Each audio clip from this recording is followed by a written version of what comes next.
님들 영어 유치원 보내야 할까요? 너무 많이 물어보시잖아요. 이메일 너무 많이 주시죠. 댓글로도 주시고 고민 많으신데 그리고 절대로 하면 안 되는 게 있습니다. 우리 부모님들. 안녕하세요, 여러분. 소피반입니다. 여러분, 오늘은 제가 여기 커피 한 잔을 좀 가지고 나왔는데요. 오늘 이야기할 주제가 2개국어 사용자로 아이를 키우는 이야기, 그리고 본인, 지금 성인이시지만은 2개국어를 쓰고 싶은 분들이 계시죠? 그 이야기를 좀 해볼까 합니다. 제가요, 그냥 허심탄회하게 커피 한 잔 천천히 마시면서 이야기를 드리겠다. 뭐 이것도 있지만은 사실 오늘 영상이요, 굉장히 마음을 먹고 찍는 영상이에요.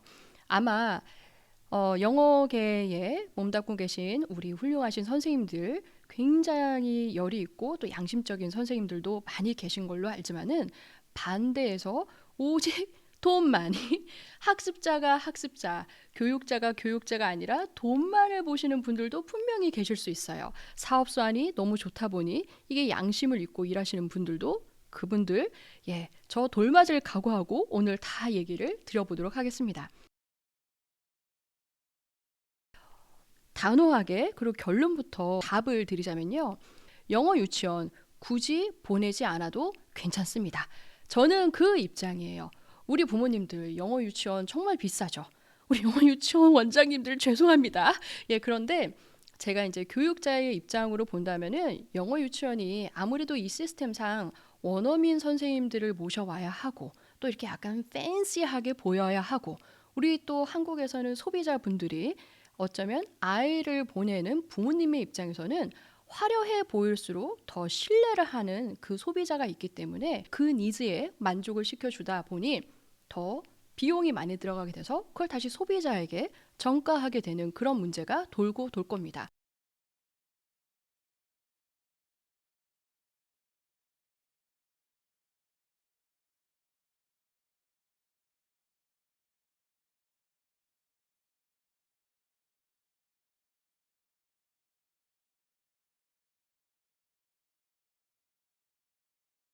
우리가 그래요. 보통 어린 나이 7세 이전에 외국어를 배워두면은 훨씬 더 영어를 잘한다. 저 영어라고 그냥 말씀을 드릴게요. 외국어라고 안 하고. 그런데 여러분, 많이 보셨잖아요. 성인이 돼서도요, 내가 그 나라에 대한 생활, 문화, 언어에 대해서 정말 관심이 있으면 얼마든지 쫓아갈 수 있습니다.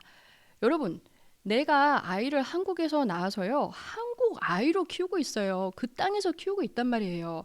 그런데 왜 7세 이전부터 영어에 그렇게 목을 매면서 우리 아이들이 스트레스를 받는 것뿐만 아니라 그 비용 감당하려면 우리 어머님, 아버님들 정말 힘들지 않으시나요? 솔직히 그 돈 있어서 우리 아이 잘 키우고 영어 샬라샬라 잘하면 좋겠지만 왜 그거를 왜 바라시나요? 여러분, 너무 오해는 하지 말아 주십시오. 제가 지금 말씀드리고자 하는 그 포인트는 모든 영어 학원이 다 나쁘다가 절대 아닙니다. 그 영어 유치원이 다 나쁘다가 아니에요. 하지만 언어의 학습 발달 면에 있어서 그리고 우리 부모님이 지불해야 되는 그 비용 면에 있어서 시간과 그 돈을 만들려면 노동력이 투입이 돼야 되는 거잖아요. 그거에 비해서 정말 우리한테 남는 것이 무엇이 있는지를 좀 보셨으면 좋겠다는 그런 말씀을 드리고 싶은 겁니다. 아이가 5세 이전에, 7세 이전에 영어 학원 쫙 가서요, 뭐 이렇게 말을 하면은 대단해 보일 수 있어요.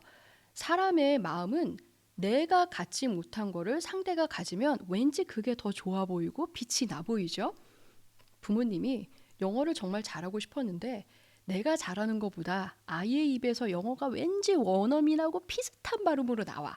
그러면은 더 뿌듯하고 기분은 좋으실 수 있습니다. 하지만 그 본질을 정말 보면은 누구를 위한 교육인지를 우리가 어른으로서 그리고 아이를 정말 진심으로 사랑한다면은 그거를 좀 더 잘 보셨으면 좋겠어요. 한국에 계신 자녀를 가지신 또 부모님들 걱정하지 마십시오. 아이들이요, 연령에 상관없이 자기가 관심이 있게 되면은 확실히 할 수 있어요. 실제로 해외에 나오셔서 이제 사시는 이민자 가족분들이 있잖아요. 그분들도 이민을 오시기 전에는 아이의 영어 교육이 막 두려우신 거예요. 그래서 내 아이가 미국 가서 캐나다 가서 호주 가서 뉴질랜드 가서 영어 못해서 다른 애들하고 못 어울리면 어떡하지? 이런 걱정으로 저한테 정말 많은 이메일을 주시는데 제가 그때마다 똑같은 답을 드립니다. 아이들 걱정 정말 안 하셔도 괜찮고요. 오히려 부모님 언어를 걱정하셔야 합니다. 라고 말씀을 드려요. 왜냐하면 정작 넘어와서 아이들은요, 그냥 살아요. 그 아무 생각이 없을 때가 많거든요. 그렇게 아무 생각이 없는 게 오히려 아이들한테는 큰 도움이 되는 겁니다. 이것저것 계산하고 여기저기 주변 살피다 보면은 그 생각을 하냐고 앞으로 나아갈 수가 없어요. 그런데 우리 어린 아이들 그리고 이제 아직 청소년기에 들어가기 전쯤의 아이들을 일단은 필요한 게 친구죠. 어울리고 싶어서 말을 하게 될 수밖에 없어요. 잠시는 멈칫거릴 수 있으나 그런데 부모님이 이렇게 새로운 문화에 왔는데도 불구하고 계속 한국적으로 남아 계시거나 무엇보다 소통의 그 창고에 딱 그 문이 되는 영어를 공부를 안 하시고 부모님이 아이의 소셜 그 아이가 이제 섞여서 이 사회로 들어갈 거잖아요. 그때 부모님이 그 뒷받침으로 내가 돈적인 게 아니라 아이랑 소통이 얘랑만 하는 게 아니에요, 여러분. 얘가 이제 친구를 끌고 올 거잖아요. 그러면 친구의 부모님도 있을 테고 이런 소셜라이징이 시작이 될 텐데 이거에 부모님이 쫓아가지 못하면 부모님 스스로가 숨게 됩니다. 그러면 아이가 친구를 만나서 놀아야 되고 누군가를 다시 이렇게 만나면서 나가야 되는 그 길목에 부모님이 걸림돌이 될 수가 있어요. 실제로 그래요. 그래서 정작 급한 건 우리 아이들이 아니에요. 그리고 제가 요번에 그 다니엘 헤니님 여러분 다 아시죠? 그냥 그분은 그냥 있는 자체가 그냥 모델이야, 그냥. 그쵸? CF 같은 그분이 예전에 드라마 중에 삼순이라는 걸 찍으실 때는 그렇게 한국어가 유창하지 않으셔서 영어로 많이 하셨던 걸로 저는 기억을 해요. 그런데 요번에 새로운 영화 공조를 또 찍으셨잖아요. 와, 한국어 정말 잘하시더라고요. 단지 그분이 이미 모국어로 습득을 하신 건 영어기 때문에 영어가 더 편하지만 나이와 상관없이 내가 그 언어에 이제 정말 관심을 갖고 여기에 문화, 식습관까지 사람들의 태도, 말하는 습관 그것만 이제 발달이 되기 시작을 하면은 그렇게 연령 상관없이 쫓아올 수 있다는 겁니다.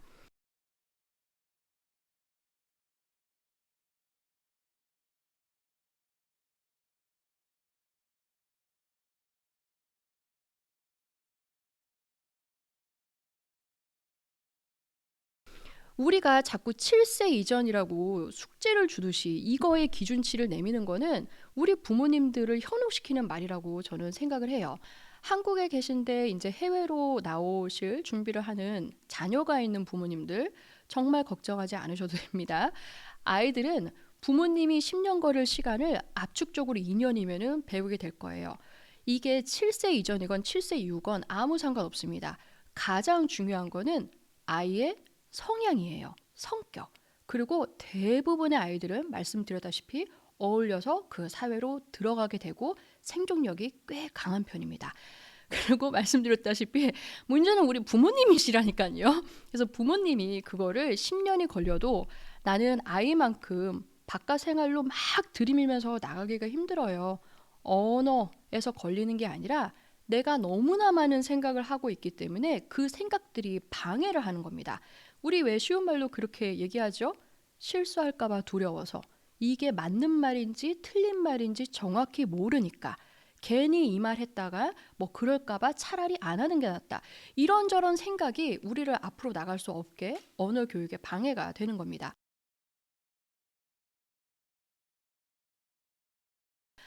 아이가 좋아하는 거를 반드시 주셔야 돼요. 우리 부모님 눈에는 아, 저거는 맨날 유튜브만 보고 아주 그냥 영화만 보고 TV만 보고 이렇게 해도 만약에 아이가 그렇게 관심 있는 부분이 영어로 하는 게 있는 거예요. 우리 영어로 할 때 아이들이 뭐 좋아하냐면요. 요즘에 로블락스라는 게임이 있습니다. 부모님들은 게임 알러지가 있어요. 그래서 영어로 해도 야 이거 게임이야? 이러면 왠지 싫어. 근데 요즘에 여러분 이제는 스마트폰을 우리가 뗄래야 뗄 수 없는 내 생활의 일부가 돼버린 것처럼 요즘 아이들은 특히 코비드 이후로 가상 현실이 실제가 되어버렸잖아요. 게임을 하더라도 이제는 누군가와 계속 대화를 하면서 하는데 그렇게 말할 때 우리 동네에 있는 애들하고만 노는 게 아니라 세계적으로 온라인이 연결되면 연결되는 데로 다 가요. 그런데 그 아이들과 만나기 위해서 유튜브를 또 영어로 설명하는 걸 보면서 내가 잘하고 싶다라고 이렇게 의욕을 보이는 아이들이 있을 겁니다. 그냥 두세요. 오락이면 어떻습니까? 어떤 아이들은요, 스포츠에 관심 있는 아이들도 분명히 있을 거예요.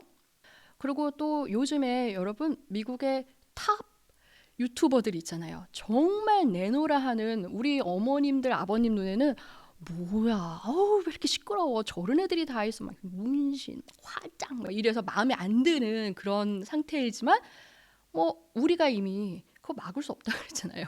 그래서 아이들이 그걸 좋다고 하면은 적정선에서 위해가 되지 않는 한 그냥 저는 놔두실 것을 권해드려요. 제가 유튜브를 권해드리는 그 이유가요. 우리 일반 뭐 미드나 이것도 좋아요. 그런데 유튜브 같은 경우는 이 유튜버들이 누군가를 대상으로 천천히 말하거나 어떤 이 각본이 정해 있어서 막 이렇게 하는 게 아니라 완전 날것의 말을 그대로 하는 경향이 굉장히 많거든요. 만약에 100이 있다면 한 99는 그러지 않을까 싶어요.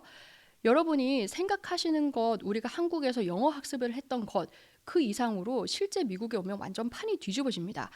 그 유튜버들이 하는 그 말이 실제 영어인 거예요.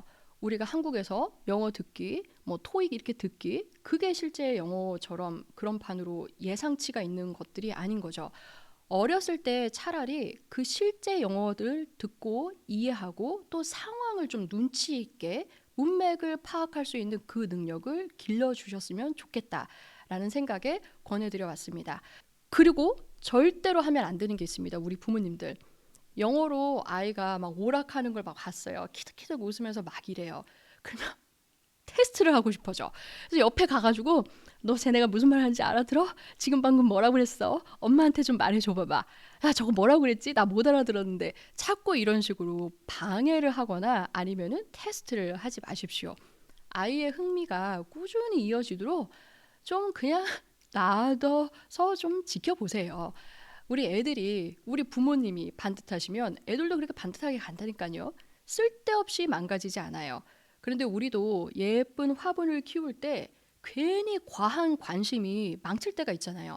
햇빛에다 놨다가 드러났다가 막 물 많이 줘야 되고 괜히 막 입 닦아야 될 것 같고 그러다 꼭 똑 떨어지고 이런 식으로 너무 과하게 옆에서 지켜보고 내가 건들려는 그 작업 때문에 아이들의 언어 교육이 망가질 때가 있습니다.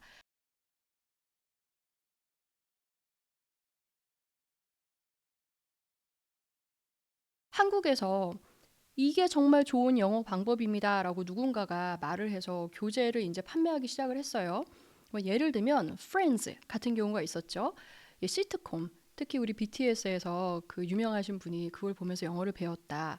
그분한테는 너무 적절하게 잘 맞았던 거예요. 그런데 우리 아이들한테 야 이거 프렌즈 시트콤 영어 교육에 진짜 좋대. 야 이거 인어공주 디즈니에서 나온 거 정말 좋대. 야 이거 한번 계속 10번 돌려 100번. 야 쉐도잉 해봐. 이러면 아이들은 정말 미쳐서 폭발해서 영어만 싫어지는 게 아니라 누구까지 싫어질까요? 그렇죠.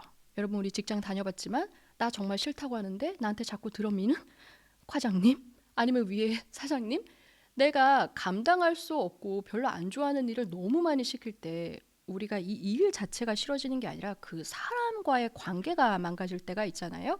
그래서 저는 정말 정말 아이의 교육 그리고 영어 교육에 있어서 너무 많은 손을 대지 마셨으면 좋겠다. 그리고 만약 방법을 찾으셔야만 한다면은 아이가 좋아하는 거를 자꾸 독려해 주세요라고 말씀을 드리고 싶습니다. 이렇게 제가 말씀을 드렸는데도 또 질문을 주시는 분들이 계세요. 아이가 어떤 것이든 잘하기를 원하는 부모님의 마음이 진심이라면은 부모님부터 하시면 됩니다. 저는 그 방법밖에 없다고 생각을 해요. 실제로 제 수업을 들으시는 분 중에 아이의 그 스피치 테라피를 받아야 하는 그 이제 어머님과 아이가 있는 집이 있었는데요. 아이가 엄마가 어느 순간에 영어가 팍 늘어서 아이가 좋아하고 그러는 게 아니에요. 공부를 하고 나를 이해하고 받아주려는 그 어머님, 아버님의 모습에 마음을 열기 시작을 해서 그게 치료가 시작이 된다고 저는 보였습니다. 그리고 최소한 엄마 맨날 공부 안 했는데 갑자기 공부해. 여러분, 우리 애가 맨날 공부 안 했는데 갑자기 공부해. 그럼 무섭죠? 근데 애들은 더 무서워해. 공부하는 부모님을 정말 무서워합니다. 그게 막 벌벌 떠는 게 아니라 존경심이 생겨나기 시작하는 것 같아요. 완벽하지 않아도 우리 엄마랑 아빠가 이 정도로 계속 꾸준히 뭔가를 배우시는 분이구나. 지금 당장은 아이들이 표현하지 않아도 그게 묻어서 아이한테 옮겨가거나 아이한테 다시 비춰지기 시작을 할 겁니다.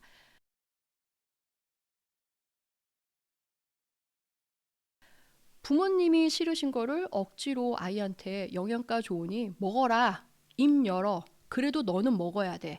나는 못 먹지만 이라고 말은 할 수는 없겠지요.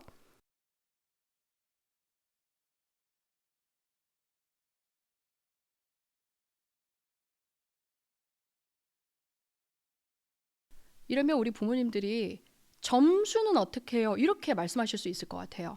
아니, 어렸을 때는 뭐 유튜브 틀어주고 그런다 쳐도 학교 이제 초등학교, 중학교 올라가면 점수로 바로 보여지잖아요. 제가 갖고 있는 믿음은요, 어느 정도 영어를 좀 하게 되면은 완전 엉망진창, 우리 전문 용어로 멍멍이 판, 개판인 영어를 하지는 않아요.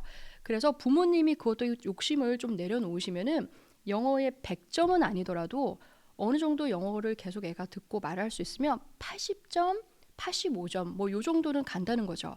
근데 부모님이 야, 영어로 말하기도 잘해야 되고 원어민처럼 중학교 올라가서 고등학교 내신 대학 들어가야 되니까 100점 맞아. 이러면 그 억지스러움이 들어가는 순간에 또 한 번 삐뚤어질 수도 있어요. 그냥 알아서 흥미가 있다면 찾아갈 수 있는 길을 너무 간섭을 해서 망쳐버리지 않았으면 좋겠습니다.